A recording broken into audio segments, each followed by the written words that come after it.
यहाँ आत्महत्या करके मर जाऊंगा मैं, क्योंकि समाज का भरोसा है, समाज का विश्वास है, समाज ने ही मेरे लिए पैसा खर्च किया है। इनका जो ब्राह्मणवादी उजागर चेहरा है, 5 मिनट के काम में शर्मा जी ने 1.5 घंटा लगा दिया। सभी साथियों को जय भीम। सम्मानित साथियों, मनुवादी चेहरा फिर से उजागर हो गया है।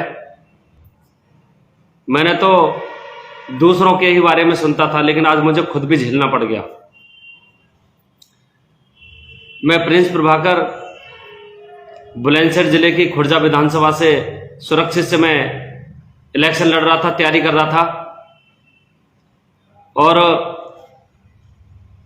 पिछले 3-4 महीने से, लगभग 3-4 महीने हो गए, पूरी टीम हमारी बहुत जबरदस्त तैयारी कर रही थी। और ऐसा शायद ही कोई गांव बचा होगा जिस गांव में हम लोग नहीं गए होंगे।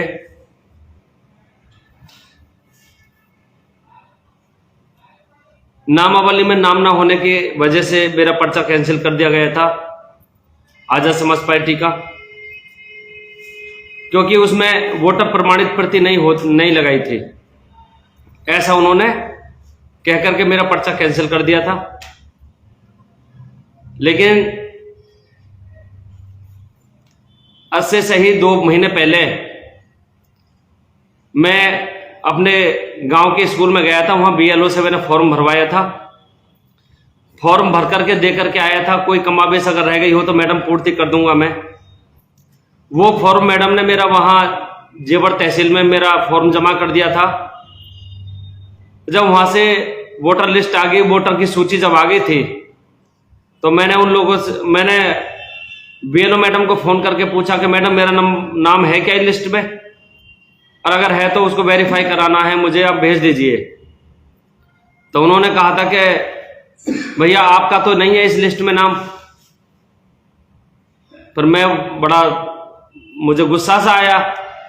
मैंने कहा कि मेरा क्यों नहीं है, ये तो मैं नहीं जानती हूँ, एक बार जाकर के आप तहसील में बात कर लो।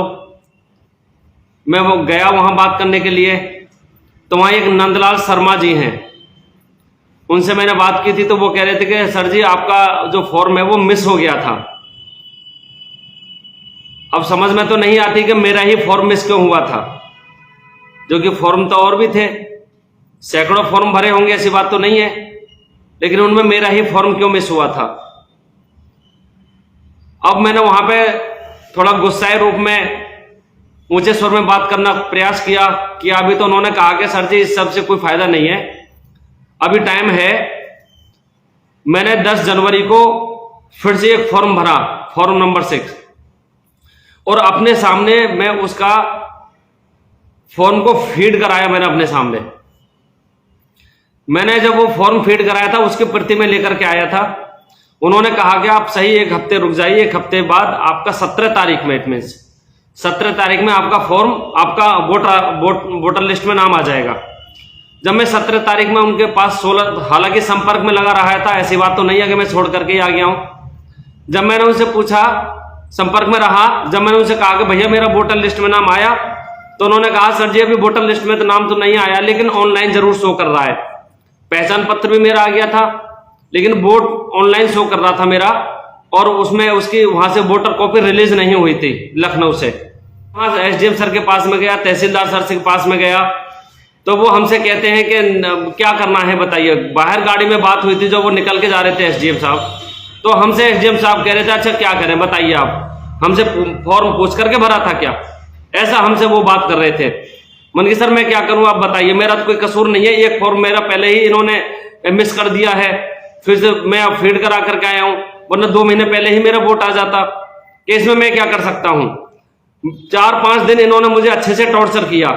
जेवर प्रशासन ने, तहसीलदार और SDM और नंदलाल शर्मा और बहादुर सिंह, इन चारों लोगों ने मुझे बहुत ज्यादा टॉर्चर किया, बहुत परेशान किया। पूरे दिन इनके पीछे लगा रहता था मैं, लेकिन इन्होंने मेरी कोई सुनवाई नहीं की थी। उसके बावजूद फिर मैं कल गया था। कल मेरा स्कूटनी का 11 बजे का टाइम था। जब मैं कल गया था, मैंने पहले बात निर्वाचन ऑफिस में ही गया था। मैंने कहा सर देखना अब तो वोटर लिस्ट डाउनलोड हो गई है, अब तो मिल ही जाएगा।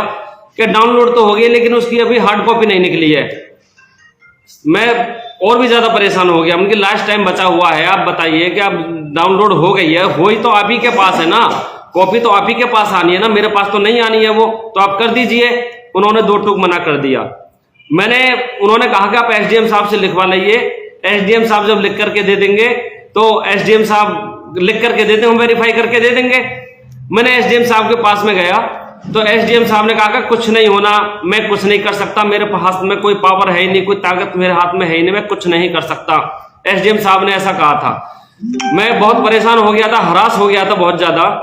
मैंने कहा था उनसे, मैं करता तो मैं क्या कर सकता था, आप सोचिएगा।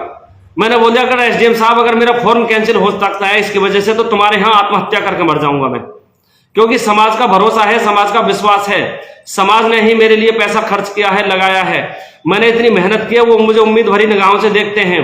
भाई चंद्रशेखर आजाद साहब ने मुझ पर इतना भरोसा किया है, और भाई चंद्रशेखर आजाद साहब को मैं क्या जवाब दूंगा? उन्होंने मुझ जैसे फकीर पर यकीन किया है, मैं क्या भरोसा दूंगा, क्या भरोसा दिला पाऊंगा, क्या उनको यकीन दिला पाऊंगा, क्या उनको मैं जवाब दे पाऊंगा? तो इतने पे भी जब मैंने ये शब्द बोले तो एसडीएम साहब की आंखों में बिल्कुल भी शर्म नहीं आई, ना तहसीलदार साहब की आंखों में शर्म नहीं आई बिल्कुल भी। और इनका जो ब्राह्मणवादी उजागर चेहरा है, क्योंकि है तो दोनों ही एक, जो ब्राह्मणवादी उजागर चेहरा है वो साफ तौर से दिख रहा था। उसके बावजूद फिर मैं वहां जब मैं ये कह करके आया था तो मुझे किसी पुलिस वाले ने कहा था कि आप एक काम करिए, एडीएम फाइनेंस मैडम से आप मिल लीजिए, एडीएम फाइनेंस मैडम कोई जरूर सॉल्यूशन निकालेंगी। एडीएम फाइनेंस मैडम के पास में गया था, मैंने एडीएम फाइनेंस को मैंने बताया, एडीएम फाइनेंस ने उनके फिर निर्वाचन विभाग के लोगों को बुलाया, उन्होंने मैडम ने उनसे कहा था, तो मैडम वो कह रहे हाँ मैडम इनका ऑनलाइन तो है, अरे तो इसको भेजिए वहां। उसके बावजूद भी एक शर्मा जी हैं वहां जो वेरीफाई करके देते हैं, उन शर्मा जी ने 1.5 घंटा लगा दिया। 5 मिनट के काम में शर्मा जी ने 1.5 घंटा लगा दिया। बार बार मैं रिक्वेस्ट कर रहा था कि मेरा फॉर्म, वो मेरा मोबाइल मिस हो गया है, मेरे चश्मा मिस हो गए, मोहर मुझे ढूंढनी पड़ेगी, मैं करने वाला नहीं था, सर करते थे, वो आज आए नहीं यहाँ, वो छुट्टी पर चले गए हैं। इधर उधर से उन्होंने 1.5 घंटे में ये काम मुझे कर करके दिया।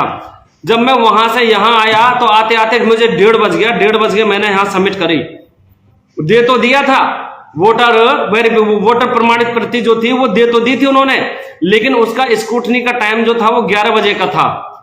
अब 11 बजे का स्क्रूटनी का टाइम था, यहाँ इन्होंने 11 बजे, जब मैं 1:30 बजे में पहुंचा था मैडम के पास में, तो मैडम ने कहा मुझे कि प्रिंस जी आपका तो पर्चा कैंसिल होगा। मन की मैडम ऐसे कैसे होगा? बोलेगा आप 11 बजे तक का स्क्रूटनी का टाइम था और आप इतना टाइम लगा दिए हैं इसमें, तो कहां से हो पाएगा, आप बताइए हम कैसे सेलेक्ट करें? तो मैंने मैडम से कहा था मैडम मेरा इसमें कसूर है तो बताइए। हालांकि नरेंद्र मोदी जी ये कहते हैं ऑनलाइन सिस्टम चलना चाहिए, ऑनलाइन होना चाहिए, इस तरह से ऑनलाइन है तो भाई ऑनलाइन सिस्टम से मैं लेट हो रहा हूं, मेरा कसूर तो बताओ कौन सा रहा है इसमें? तो मेरा कोई कसूर उसमें नहीं था, ये सब बीजेपी की चाल है ये, और ये इसको लेकर के हमारी ये बात हमारे माननीय राष्ट्रीय अध्यक्ष साहब चंद्रशेखर साहब के पास भी ये बात पहुंच गई है, उसको लेकर के हम इनके खिलाफ याचिका दायर करेंगे। तो इन लोगों ने मेरा पर्चा कैंसिल इस वजह से कर दिया गया है। और मेरे सुनने में ये भी आया है, मुझे कुछ लोगों ने ये चीज बताई भी थी कि प्रिंस भाई का तो पर्चा कैंसिल होगा। तो उन लोगों को ये पता कैसे चली कि मेरा पर्चा कैंसिल होगा? ये कैसे पता चली? ये साजिश के तहत हुआ है। और मुझे 4-5 दिन से इतना टॉर्चर किया था इन लोगों ने, मैं कुछ कह नहीं रहा था। मैंने किसी से सिर्फ इसलिए नहीं बोला कि मेरा काम हो जाए, मुझे कोई मतलब नहीं, टक्कर देने वाला था मैं। ना मेरे सामने यहां बीजेपी थी, ना मेरे सामने गठबंधन था, ना मेरे सामने यहां कोई और था। किसी की हिम्मत नहीं थी, वो केवल हवा में प्रचार कर रहे थे, हम जमीनी स्तर पर काम कर रहे थे। आज भी मेरे पास वो डायरी है। एक भी गांव ऐसा नहीं था जिस गांव में 20 लड़कों की नौजवान टीम हमारी नहीं थी। पहले सबसे पहले हमने वही काम करके दिखाया, और हमें उम्मीद थी कि हम जीतेंगे। 100% आजाद समाज पार्टी का विधायक अगर सबसे पहले निकलेगा तो वो खुर्जा से निकलेगा। लेकिन हमें नहीं पता थी कि हमारे खिलाफ ऐसी साजिशें रची जा रही हैं, क्योंकि हम तो अंबेडकर, बाबा साहब डॉक्टर अंबेडकर को मानने वाले हैं। हमारी पार्टी भी, हमारी पार्टी में और हमारे नेता में छल कपट दूर दूर तक नहीं है। और हमारे नेता के साथ में भी छल कपट हुआ, और हाथ हमारे साथ में भी छल कपट हुआ। इसका जवाब हम देंगे, और हम सबसे पहले सवा केंद्र प्रशासन को सिखाने का काम करेंगे।